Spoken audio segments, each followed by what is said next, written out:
एक दृष्टांत सुनाता हूँ, कहानी समझ लीजिए इसको। साहब बोले थे, एक महादेव का चेला था, घर की परेशानी से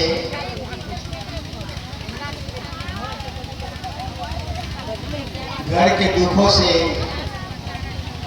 तंग आ चुका था। एक दिन वो क्या किया, दुख सहनीय नहीं हुआ, उन हताशा निराशा में चला गया था। उसने आत्महत्या करने की सोची और उनके गांव के किनारे एक बहुत बड़ा नदी था। उस नदी के किनारे वो आत्महत्या करने के लिए गया। तो आत्महत्या करना सोचता तो जरूर है, लेकिन इतना आसान होता नहीं है। वो नदी के किनारे घूम रहा था। एक बूढ़ा आदमी उसको देख रहा था। ध्यान से सुनिए, एक बूढ़ा आदमी उसको देख रहा था। वह उसको बुलाया, कहा कि बाबू, मैं बहुत देर से देख रहा हूँ, तुम नदी के किनारे तो आ रहे हो, जा रहे हो, घूम रहे हो। तो बूढ़ा आदमी के पास वो आया और बोला, पूछा बूढ़ा आदमी कि क्या बात है बेटा, क्यों नदी के किनारे घूम रहे हो इतनी देर से। उसने अपनी दुखड़ा सुनाया, कष्ट सुनाया कि असहनीय हो गई थी, तो मैंने आत्महत्या करने की सोची थी और इसी उद्देश्य से मैं यहाँ आया था। उस बूढ़ा आदमी ने खखारा तो सोना का असरफी ढेर लग गया। जब सोना की असरफियां ढेर लग गई, उस बूढ़ा आदमी ने उससे कहा, ले लो, उठा लो। जैसे ही वो उठाने के लिए नीचे झुका ही था, तो उस बूढ़ा आदमी ने कहा, बेटा, तुम कंगन बांधे हुए हो, ये फूस फास लेके क्या करोगे।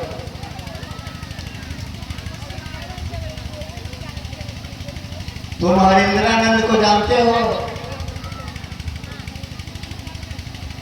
हरिंद्रानंद ने जैसा कहा है तुम ऐसा करो। हरिंद्रानंद ने जैसा करने को कहा है वैसा करो। एक दिन तुम भी खखारोगे तो तुम्हारे मुंह से सोना की असरफियां जो है वो नीचे ढेर लग जाएगी।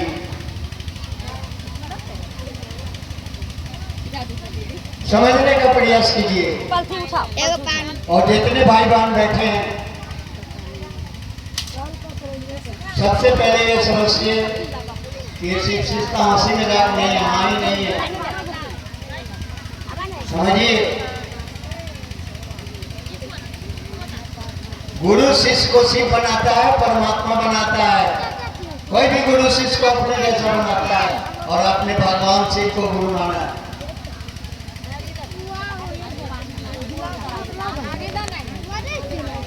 और एक बात आप समझ लीजिए, मैं थोड़ी देर आप लोगों को बताया था पहले कि शिव शिष्टा का सिरमौर बेताज बादशाह साहब Shri Harindranand one man show. अगर आपने शिव को गुरु माना है तो जैसा उन्होंने कहा है आपको करना पड़ेगा। आप हंस के कीजिए या रो के कीजिए। साहब जो चर्चा के माध्यम से सुनाया उसको भी सुनिए और समझिए। और साहब ने जो लिखा है उसको भी पढ़िए और समझिए। अगर आप शिव को गुरु माने हैं तो साहब ने जैसा कहा है वैसा ही करना पड़ेगा, क्योंकि इस शिष्टता का अभी बोले सब कुछ जो व्यक्ति है उसका नाम हरिंद्रानंद है। आपको वही करना पड़ेगा। साहब ने जो लिखा है उसको समझ के वो करना पड़ेगा।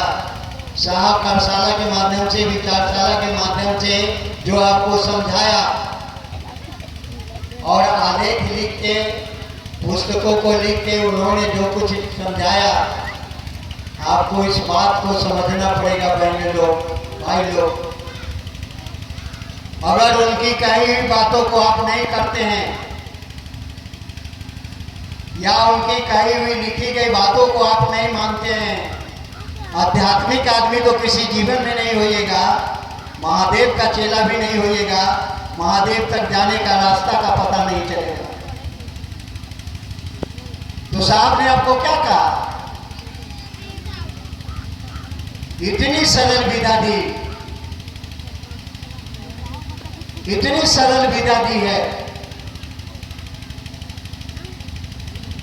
उन्होंने लिखा है कि गुरु की दया गुरु आदेशित कर्म करने भर से मिलती है। ध्यान से सुनिए, गुरु की दया गुरु आदेशित कर्म करने भर से मिलती है। क्यों? क्योंकि ये गुरु का आदेश है। उन्होंने शिष्यानुभूति में लिखा है कि गुरु की चर्चा गुरु का आदेशित कर्म है, और आदेश में जो भी आदेश होता है वह आदेश बिना शक्ति के किसी काम का नहीं होता है। जो बिना शक्ति के किसी काम का नहीं होता है।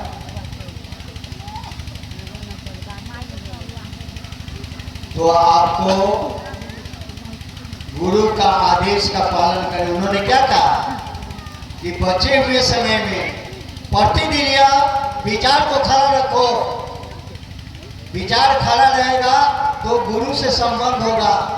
विचार मुरझा जाएगा, शिष्टता मुरझा जाएगी, गुरु भी फूल हो जाएंगे। विचार को जिंदा रखो, और विचार जिंदा आप रख नहीं सकते हैं, विचार अस्थाई रख नहीं सकते हैं, विचार दृढ़ आपके पास हो नहीं सकता है। ताकत कम है, शक्ति कम है, पुरुषार्थ कम है। तो साहब ने 3 सूत्र आपको दिया। यह 3 सूत्र गुरु से संपर्क का सूत्र है। यह 3 सूत्र जब गुरु से संपर्क का सूत्र है, गुरु से मिलन कराता है, गुरु से अपना तो रिश्ता बनाता है। 3 सूत्र को समझते हैं आप? कोई भी गुरु भाई गुरु बहन जो सुन रहे हैं, मैं सबों के लिए कर रहा हूँ। 3 सूत्र समझते हैं आप?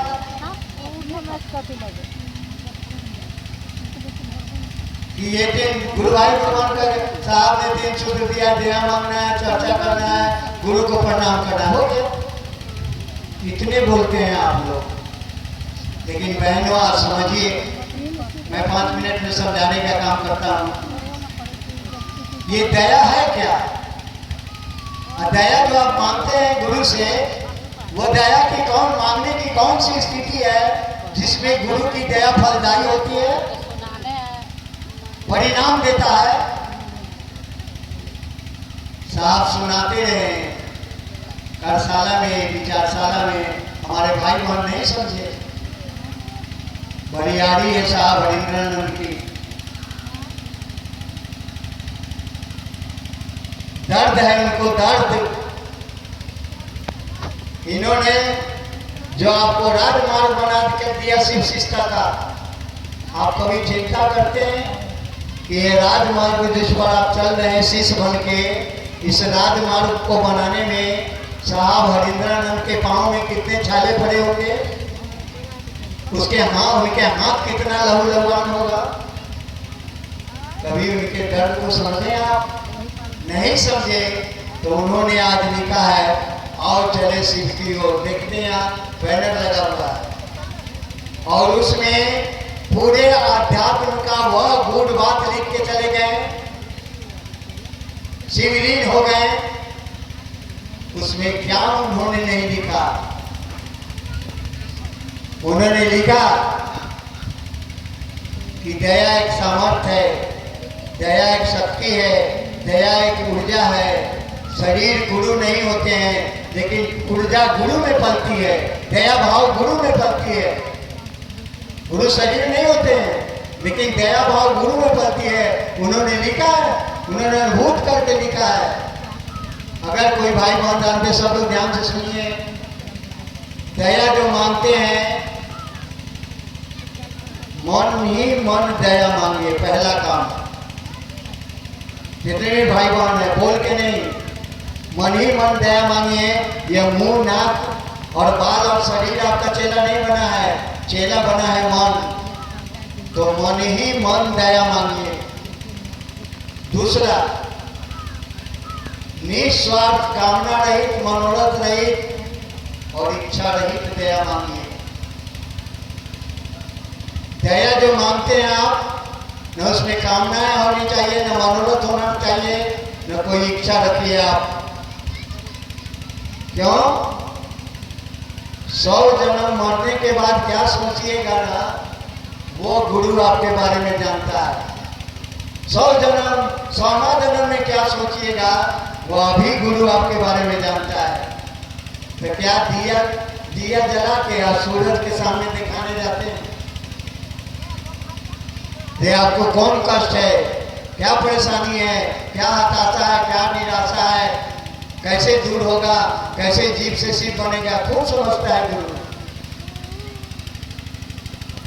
गुरु ने जैसा कहा वैसा करिए। ये समझते हैं?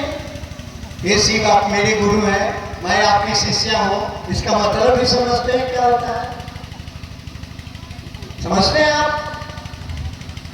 साहब ने लिखा है किताब में कि जैसे आप महादेव से दया की याचना करते हैं, क्या करते हैं? ये शिव आप मेरे गुरु हैं। जैसे ये पंक्ति बोलती हैं आप, जैसे कहते हैं कि हे शिव आप मेरे गुरु हैं, तो आपके अंतर मन में, क्योंकि चेला मन बना है, इसी मन में अस्तित्व का बोध जागृत होता है। अस्तित्व का बोध का मतलब समझते हैं? अस्तित्व मतलब एक अधिकार, एक शक्ति, एक राइट्स आपके जीवन में। जब शिष्य के जीवन में एक अस्तित्व का बोध जागृत होता है, एक अधिकार जागृत होता है। वह अधिकार यह समझता है कि मेरे सर के ऊपर कोई रखवाला है, मेरे सर के फल प्रतिफल के जीवन का उपाय है, जिसकी आधार स्तंभ पे मेरी शिष्टता पल रही है, चल रही है और एक दिन पुष्पित होगी। यह शिष्य मन समझता है। लेकिन जैसे ही आप कहते हैं कि मैं आपकी शिष्या हूँ और शिष्य हूँ, उसी समय आपके अंतर मन में कर्तव्य बोध जागृत होता है। कर्तव्य बोध का मतलब उससे, कर्तव्य बोध का मतलब होता है कि जैसे ही गुरु ने आपको शिष्य बनाया, उसने आपको एक काम दिया, जाओ जन जन के दिल में शिव गुरु को प्रतिष्ठित करो। जन जन के दिलों में, उसके अंदर शिव गुरु को प्रतिष्ठित करो। प्रतिष्ठित का मतलब होता है कि आपके शरीर में जो ऊर्जा है, जिससे सांस चलती है, दिल का धड़कन चलता है और रक्त संचार का गमन होता है, वह जो शक्ति से चलती है, आपके अंदर जो शक्ति से चलती है कि नहीं, वही शक्ति है जिसको ऋषि मनीषी ने हमारे अंदर जो शक्ति आई है, उसी को कहा कि आत्मा है। आत्मा ही परमात्मा, परमात्मा ही आत्मा। आप सभी भाई बहन यहाँ पर बैठे, परमात्मा है ही। आपको गुरु शिव थोड़ी बनाता है, आप तो शिव है ही, आप शिव है ही। गुरु क्या करता है कि आपके जब शिव है, तो कोई शिव आपके धरती पर रहना चाहेगा क्या? सब भागना चाहेगा ऊपर। तो जहाँ हमारी आपकी बुद्धि समाप्त होती है, वहां महादेव की बुद्धि शुरू होती है। उन्होंने आप पे आवरण डाल दिया, क्या चीज का? 3 गुण, सतोगुण, रजोगुण, तमोगुण, ये बंधन है। और वही के क्रम में साहब बराबर बोलते थे, जैसी ऊर्जा आप में देखिएगा, माँ के गर्भ से बच्चा निकलता है, बच्चा निकलता है तो कोई बच्चा माँ के गर्भ से निकलते के करता है, कोई बच्चा 2 मिनट में के करता है, कोई 5 मिनट में, कोई आधा घंटा में। साहब क्या कहते थे, मैं पैदाइशी आरामी हूँ। जब मैं बच्चा पैदा हुआ, पूरा गांव में हल्ला हो गया, विश्वनाथ सिंह का बच्चा मरा हुआ पैदा हुआ है, तो मैं आधा घंटा के बाद के किया। साहब बोल रहे थे मैं आधा घंटा के बाद के किया, कफन भी आ गया था, सब कुछ आ गया था, मैं आधा घंटा के बाद के किया। तो परमात्मा जो ऊर्जा डालती है, उस ऊर्जा के साथ 3 गुण आता है, सतोगुण, रजोगुण, तमोगुण। जब भी शरीर में आता है तो साहब कहते थे कि एवरी एक्शन है ये अपोजिट रिएक्शन।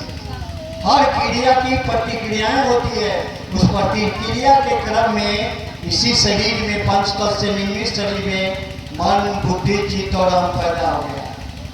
जैसे मन, बुद्धि, चित्त और अहम पैदा हो गया, अब उसी परमात्मा की इकाई ऊर्जा आपके अंदर जो है वह इकाई ऊर्जा समझने लगा। कौन परमात्मा है रे? हम ही आसमान से तारे तोड़ के ले आएंगे। कौन परमात्मा है रे? हम ही बच्चा पैदा करते हैं, हम ही मकान बनाते हैं, हम ही दुनिया सजाते हैं। इसी को आवरण कहा जाता है, आवरण, इसी को आवरण कहा जाता है। तो इसी आवरण में महादेव ने आपको चेला बनाया है, और चेला बना के और शुरू में ही आपको कह दिया, जाओ बेटा जन जन में शिव गुरु को प्रतिष्ठित करो, लोगों के दिल में प्रतिष्ठित करो। आपके अंदर जो शक्ति आई है महादेव की, 2 अभिवाद शक्तियां धारित करती है, एक उनका परमात्मा भाव भी, एक उनका गुरु भाव भी, दोनों आपके अंदर ही है, दोनों भाव आपके अंदर ही है। लेकिन जैसे सृष्टि भाव जागृत है, पैदा किए, पालन किए, आपको मारते हैं, छोड़ेंगे नहीं, किसी को नहीं छोड़ता, देवता को नहीं छोड़ते, राम को मारते हैं, कृष्ण को मारते हैं, सभी देवता को मारते हैं, किसी को बख्शते नहीं। लेकिन उसी परमात्मा का दूसरा जो दया भाव है, गुरु भाव आपके अंदर ही है। लेकिन जैसे ही मन चेला बनता है, वैसे ही अंदर जो दया भाव है आपके लिए क्रियाशील होती है, काम करने लगती है। इसीलिए साहब लिखे हैं कि हर बार गुरु को अंतर गुरु होना होता है। आपके अंदर ही वो गुरु है, वह दया भाव बैठा हुआ है, वह चेला बना मन अंदर ही पढ़ाना शुरू। तो अंदर ही पढ़ाता किसको है? गुरु शिष्य परंपरा में गुरु का आदेशित कर्म ही शिष्यत्व भाव जागरण की अनुपम विधा है, और यह गुरु का आदेशित कर्म है। सभी भाई बहन जो बैठे हैं, मैं आपको बता देता हूँ अनुभूति। भाई जी, हम भी 1992 से महादेव को गुरु माने हैं, और इस लंबी यात्रा में जो मैं समझा हूँ आपको शेयर कर रहा हूँ। जाना है कि गुरु की चर्चा आप सभी भाई बहन को करनी पड़ेगी। आप हंस के कीजिए, रो के कीजिए, बिना उनकी दया की ना आपका लौकिक चीज ठीक होगा, न कर्म फल दर्द होगा। और जब तक कर्म फल दर्द नहीं होगा, दुख नहीं मिटेंगे, हताशा निराशा नहीं मिटेंगे। और जब तक आप में गुरु भाव नहीं आएगा, जीव मन शिव मन में नहीं जाएगा। और ये दोनों चीज बड़े गुरु भाई करते हैं, बराबर कहते थे कि मर्सी इज ट्वाइस ब्लेस्ड। दया 2 तरह से काम करती है।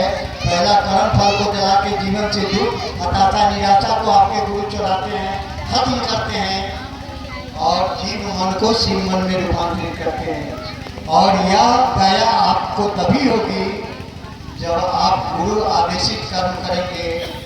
समझिए भाई बहन, पढ़ते हैं समझते नहीं है कि गुरु की दया गुरु के आदेशित कर्म करने पर से मिलती है।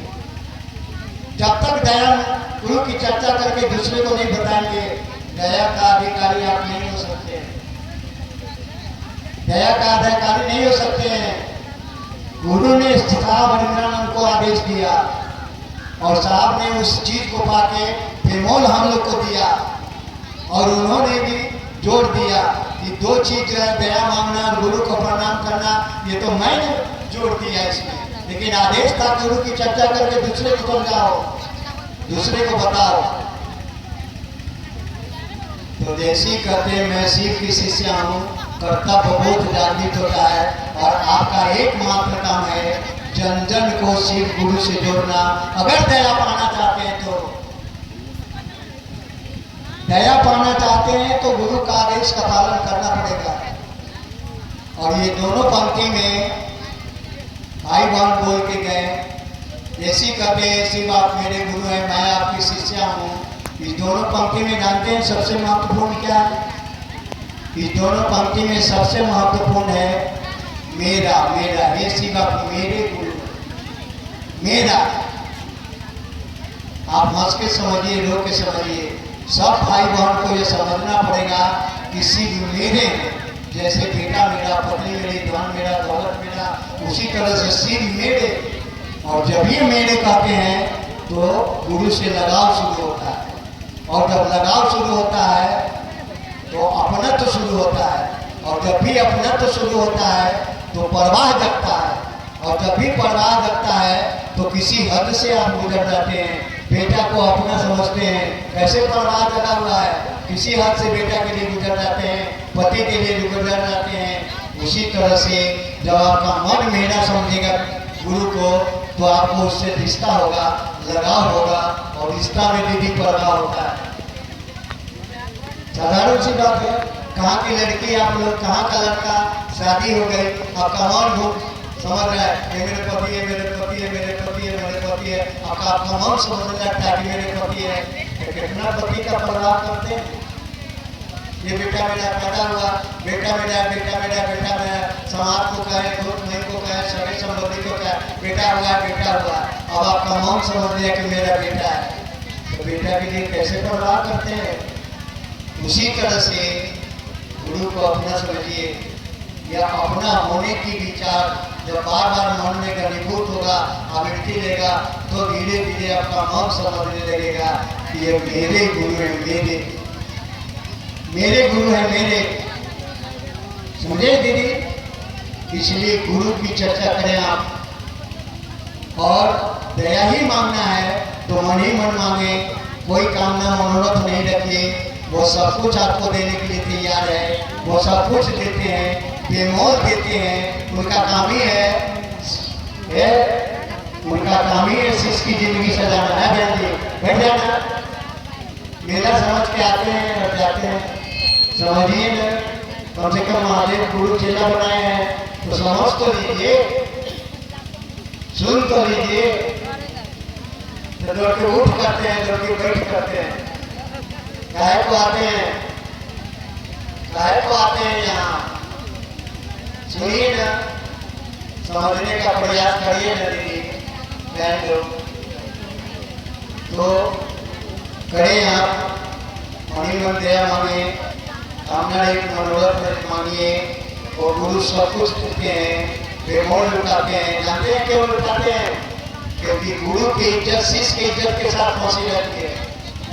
दुनिया आपको साथ छोड़ सकती है, सारे देवता छोड़ सकते हैं, गुरु चेला का साथ नहीं छोड़ते हैं। जब गुरु साथ नहीं छोड़ेंगे तो कोई भी गुरु शिष्य को अपने जैसा बनाते ही बनाते हैं। और आपका गुरु ही शिव है तो शिवे बनाएगा।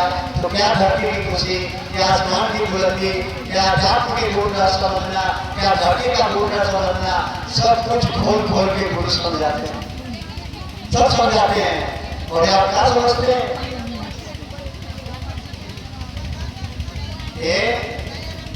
यहाँ बैठे हुए हैं ना, तो शिष्य बनिए, शिष्य के रूप में रहिए। और शिष्य के रूप में लोग रहता है ना तो वो झुक के चलता है, मधुर वाणी बोलता है, सबको अपना समझता है, सबको गले लगाता है। जानते हैं जिस भी स्थिति में आप है, कोई भी गुरु भाई गुरु से प्यार करता है, कोई भी प्यार करने वाला होता है, उसको प्रेमी के इच्छा के अनुसार चलना पड़ता है। आप शिव से प्यार करते हैं, शिव की इच्छा से ही आपको चलना पड़ेगा। और शिव की इच्छा क्या है? जाओ जन जन को शिव गुरु से जोड़ो। आपको जोड़ना ही पड़ेगा। जो भी भाई बहना है, प्रतिदिन कम से कम 2 आदमी को बताइए अगर गुरु की दया पाना चाहते हैं तो। मैं अपनी अनुभूति बता रहा हूँ, अगर गुरु की तेरा पाना चाहते हैं तो दो आदमी को आपको बताना ही पड़ेगा। कम से कम हर दिन में दो आदमी को बताइए और बताइए और इस काम को ईमानदारी से कीजिए, ईमानदारी से कीजिए। साहब क्या करते थे, ये शिव था कि मेरे धनेशना है ना विकेशना है ना लोकेशना है। शिव को गुरु मान के शिव को बेच के जगत मत खरीदिए, ये विकेशना नहीं है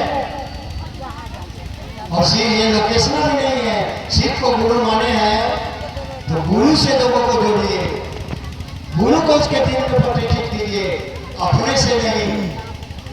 अपने मान सम्मान गुरु भाई गुरुमान देने लगते हैं, आप फूल का जुमा हो जाते हैं। गुरु भाई गुरुमान देने लगते हैं आपको, कहाँ को फूलते हैं। एक गुरु को उसमें प्रतिष्ठित कीजिए। आपकी बात पे किसी के दिल में रोशनी पैदा हो जाए, आपकी बात पे कोई दो कदम आगे चल जाए, इससे बड़ी दौलत, इससे बड़ी संपत्ति दुनिया में नहीं हो सकती है। आपकी बात को कोई चल जाए। और गुरु की चर्चा शिष्य भाव जागरण की हमको मिला। जैसे दो आदमी को बताइएगा जल्दी जल्दी शिष्य भाव जगेगा। शिष्य भाव जगता है तो गुरु कहाँ आता है। गुरु जब भी दया करेंगे शिष्य भाव पर करते हैं। शिष्य में बनिए। क्या दया मांगते हैं तो क्या दया मांगने से शिष्य हो जाए क्या। शिष्य भाव और शिष्य भाव पैदा होता है कि उत्तम गति से गुरु की चर्चा करके दूसरे को बताने से शिष्य भाव जगेगा तो गुरु भाव का पालन होता है। और गुरु भाव आता है तब ये है दो काम करता है, दुख मिटाता है, संसार मिटाता है और जीव मन को शिव मन में बदलता है। नहीं, इसीलिए साहब एक बात लिखे हुए हैं शिष्यानुभूति में और जैसे बताने लगेंगे तो सुनिए क्या लिखे हैं कि आपके द्वारा की गई चर्चा परिसंवाद परिचर्चा में परिवर्तित हो जाती है और श्रोता वक्ता का वर्तुल बनता है। इसको भी समझिए, सब गुरु समझा देंगे। एक बात मनोता मूल बात है, एक बात मूल बात है। गुरु की चर्चा करके दूसरे को दिन में शिव गुरु को प्रतिष्ठित अगर करते जाइए और इस काम को ईमानदारी से कीजिए, ईमानदारी से इस काम को आपको ईमानदारी से करना पड़ेगा। न धनेशना न विदेशना न लोकेशना साधिक दिव्य है। धन की इच्छा शिव को व्यक्ति जगत मत खरीदो, अपने को प्रतिष्ठित नहीं करो, क्षेत्रवाद में शिव शिष्टा को नहीं बांटो, अपने को बाबा नहीं बनो। शिव को शिखर की साधन से इतना विरोध है, शिव शिखर के शासन का विरोध करता है। तो जब ये करता है तो झुक के रहिए, मधुर वाणी बोलिए, सबको गले लगाइए, सब मेरे। और एक बात याद रख दीजिए, शिव कंकड़ में है। शिव को कहते हैं प्यार करते हैं। अरे इतना आसान है प्यार करना। तो साहब बता रहे थे शिव के लोगों से प्यार करो, शिव के लोगों से प्यार करो। सबको भाई बहन को कलेजा का टुकड़ा समझो, सब भाई बहन कलेजा का टुकड़ा है मेरा। शिव से प्यार करना चाहते हो तो उनके लोगों से प्यार करो, सबको अपना समझो, सबके गले लगाओ, सबको लेके चलो, सब दो कदम चल जाए, सब शिव में हो जाए, सब प्रेम में हो जाए, सब इंसानियत जग जाए, प्रेम जागृत हो जाए, अध्यात्म पुनर्प्रतिष्ठित हो जाए, सब सबको प्यार करें। कितनी सुंदर दुनिया होगी, कितने सुंदर लोग होंगे, कैसे सुंदर वातावरण होगा, कैसे ये दुनिया होगी। इसी बात के लिए शिव शिष्टाचार है। साहब लिखे भी हैं और चले शिव के शिव गुरु की शिष्टता मानवीय अभ्युदय और अध्यात्म के प्रादुर्भाव के लिए चल रही है। मानवीय उदय, मानवता आपको जीव मन शिव मन में चला जाए, धरती के आकर्षण से गुरु उठा के आपको शिव के आकर्षण में ले जाए, उसका उन्नयन हो जाए, आपके मन का उन्नयन हो जाए, जो स्थूल है उन्नयन होके विराट मानसिकता हो जाए, विराट मानसिकता में आपका मन चल जाए। आप समझिए कि सब मेरे अपने, सबको गले लगाना है। वसुधैव कुटुंबकम, दुनिया मेरा परिवार है, सबके लिए जीना है, सबको गले लगाना है, सबको अपना समझना है। ये है सिख की शिष्टता। और गुरु को प्रणाम करने के लिए साहब ने तो सुगम साधन दे दिया। जब हमारे भाई बहन तो किसी को माला उठा कर दे, किसी से माला का जप नहीं होता है। आप माला का जप करते हैं, 5 दाना जाता है, कमर जाता है आचार पर, 10 दाना के मन के बाद मन जाता है खेत में, और 15 दाना के बाद मन जाता है बेटा पर। माला हो जाता है खंडित, और खंडित माला जन्म जन्म मुझे जतन कराए। तो साहब जाते जाते बोल दिए कि खंड खंड में अजपा जप करो। अजपा जप का मतलब होता है कि सांस पर ध्यान दीजिएगा तो सांस अंदर जाती है और बाहर निकलती है। अंदर जाती है तो मन बोलेगा नमः, ले जाइए अंदर, सिवाय बाहर निकालिए, इसकी गिनती नहीं होती है।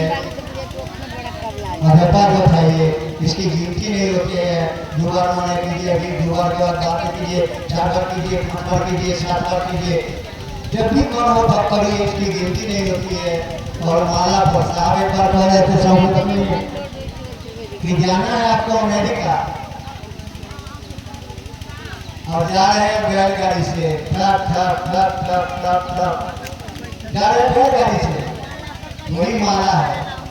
माला पर जब कीजिए ना तो अमेरिका जाना, बैलगाड़ी है, truck truck truck truck truck. और माला पर जाप करें आज के लोग, आज का लोग माला पर जप। और सब लोग सुन लीजिए, ईश्वर का मंत्र माला पर जपने के लिए कभी नहीं बना है। ईश्वर का मंत्र जब भी जपा जाता है वह श्वास पर जपा जाता है, याद रख लीजिए। और श्वास पर जपिएगा, प्रयास कीजिएगा, आदत डालिए। गाली के साथ दया मांगते हो तो कब परिणाम दे देती है। मन जब पल प्रतिपल दया मांगने की स्थिति में जाती है तो वह मांगी के दया फल गति होती है। कोई आदमी धरती पर जो पल प्रतिपल दया मांगे, हमें क्या? तो साहब बोले दया मांगने की आदत डालो। सुबह उठो तो मांगो, बाथरूम जाओ तो मांगो, मुंह धोओ मांगो, नहाने बैठे तो दया मांगो, मनी में मांगना है। खाने बैठे तो मांगो, खाने बैठे तो मांगो, काम पर निकले तो मांगो, काम शुरू करो तो मांगो, काम खत्म करो तो मांगो। आदत डालो। जिस दिन आदत डालने लगेगा, गुरु देखेंगे तो आप पर दया कर देंगे। होगा गुरु की दया से तो वह दया कर देंगे, तो ऑटोमाइजेशन माने अनायास आपको दया मंगाने लगेगा। तो 24 घंटा मांगने का नहीं, अपने मंगा रहा है। हम लोग अनुभूत करते हैं, अपने मंगाता है। वही बात गुरु को प्रणाम करने का है। 2 बार मानो, 2 बार, 4 बार मानो, 4 बार करते जाइए, करते जाइए, करते जाइए। कोई भी मंत्र गुरु की दया से परिभाषित होता है। और जिस दिन गुरु दया कर देंगे, मंत्र परिभाषित हो जाएगा। 24 घंटा श्वास पर चढ़ जाएगा, वो 24 घंटा चलेगा। जानते हैं 24 घंटा चलने का मतलब जानते हैं? सांस हमारी 24 घंटा में कितनी बार चलती है? 21,612 बार। जिस दिन चढ़ जाएगी 21,612 बार गुरु को प्रणाम होगा। अमेरिका जाने के लिए बैलगाड़ी नहीं, अमेरिका जाने के लिए लोग एरोप्लेन का प्रयोग करते हैं। तो ये जपा जब एरोप्लेन है, जिस गुरु की दया से मंत्र प्रकाशित हुआ वह श्वास पर चढ़ जाएगा तो आप एरोप्लेन से जा रहे हैं, तब एक पहुंच जाता है तुरंत, तब शिव के पास पहुंच जाएंगे, तब शिव की दूरी कम हो जाएगी। वैसे तो शिव सूक्ष्माति सूक्ष्म, शब्दातीत, मनातीत, भावातीत, शब्द से, मन से, भाव से कोई शिव को नहीं पकड़ सकता। वो इतनी दूरी है उसकी। लेकिन वही गुरु के पास आते हैं तो भाव सत्ता हो जाते हैं। ये 3 सूत्र अभी हमारे प्रवीण भाई जी बोल रहे थे। ये 3 सूत्र जो आप शिव को गुरु माने हैं, भाव कहते किसको आएगा कि बोल के गए? सुनते हैं आप लोग, समझने का प्रयास कीजिए। साहब बराबर कहते थे दिमाग की बात जब दिल में आके ठहर जाती है तो उसको भाव कहते हैं। साहब ने शिष्यानुभूति में लिखा कि उत्पन्न विचार, मन उत्पन्न विचार मैं महादेव का चेला, महादेव मेरे गुरु, यह विचार सतत प्रवाह में एक दिशा की ओर चलती है तो उसको भाव कहा जाता है। तो सतत प्रवाह में ना चलेगी तो प्रवाह होगी तो भाव होगा नहीं। तो ये तीन सूत्र आपके विचार भाव में परिवर्तित हो जाए, भाव प्यार में चला जाए, आप शिव में हो जाए, प्रेम में हो जाए, धरती पर अध्यात्म का दुर्भाव होगा। हाथ पाँव आप ही है भाई बहन, आपके करने से महादेव का काम होगा, हमारे करने से। महादेव ने इच्छा की कि मैं जनता का गुरु हो जाऊं, तो साहब हरिंद्र ने उतारे, साहब हरिंद्र ने कह रहे थे कि गुरु रूपी सलाई से ये जगत में आग लगा दी गई है, खाली तुम पंखा डोलाओ। क्या करो?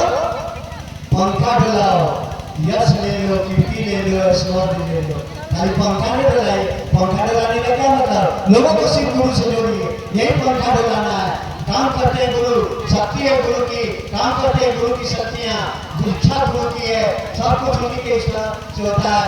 आप विचार होते हैं, समस्त इच्छा भाव दशा स्थितियाँ परिस्थितियाँ सब सिर्फ गुरु की, ये सब उन्हीं की है।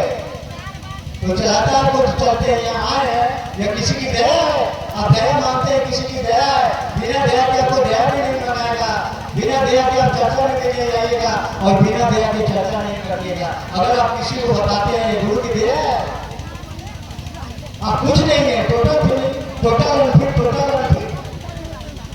कुछ नहीं है आप।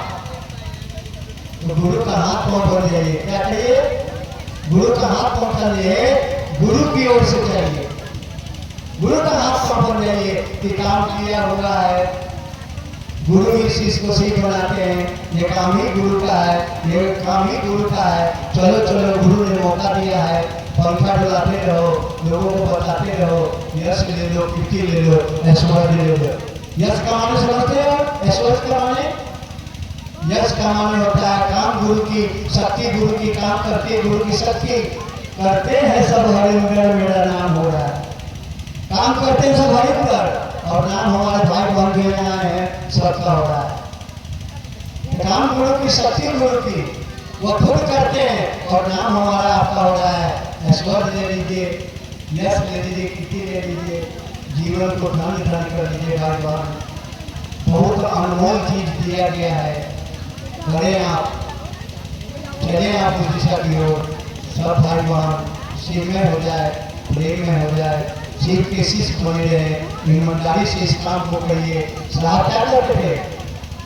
तुम ईमानदारी से काम को करो, मैं पल प्रतिपल तक तुम्हारे जीवन का उपाय हूँ। अगर ईमानदारी से काम कर रहे हो, हरिंद्रानंद, आपको कोई भी ऐसा इस ब्रह्मांड में चीज नहीं है जो नहीं दे सकता है। दीदी कहती थी कि जाओ ईमानदारी से गुरु, क्या कहते थे? जो भी भाई बहन गुरु का काम करते हैं, मैं सारे की तरह उनके पीछे पीछे चलता हूँ, बशर्ते गुरु का काम ईमानदारी से कीजिए। सबको अपना समझिए, सबको गले लगाइए, मधुर वाणी बोलिए, और आप लोग भी चलते हैं घर से यात्रा कीजिए, चलते हैं दुनिया को बताने। अगर में बेटा है, पत्नी है, पुत्र है, पोता पोती है, वो नहीं है दुनिया में, क्या वो भी तो दुनिया में है। आप आए हैं, कहाँ पति आया, कहाँ पोता आया, क्यों नहीं आया? क्योंकि आपने समझाया ही नहीं, आप उनके अंदर आदेश जगाया ही नहीं, आप उसको सिर्फ गुरु से जोड़े नहीं। तो घर से नहीं यात्रा कीजिए, घर के भी लोगों को बताना है, चलते हैं दुनिया में बताना है। तो दुनिया में पति बेटा बेटी सभी संबंधी नहीं आता है क्या? सब आता है। सबको सिर्फ गुरु से जोड़ दीजिए, सबको शिष्य बना दीजिए, सब लोग सिर्फ गुरु की हो जाएंगे, सबकी जिंदगी सज जाएगी, दुख मिट जाएगा, हताशा मिट जाएगा, जिंदगी धन धन हो जाएगी। यही सब के साथ आप सभी भाई बहन के पावन चरणों में प्रणाम करता हूँ। मेरा प्रणाम स्वीकार।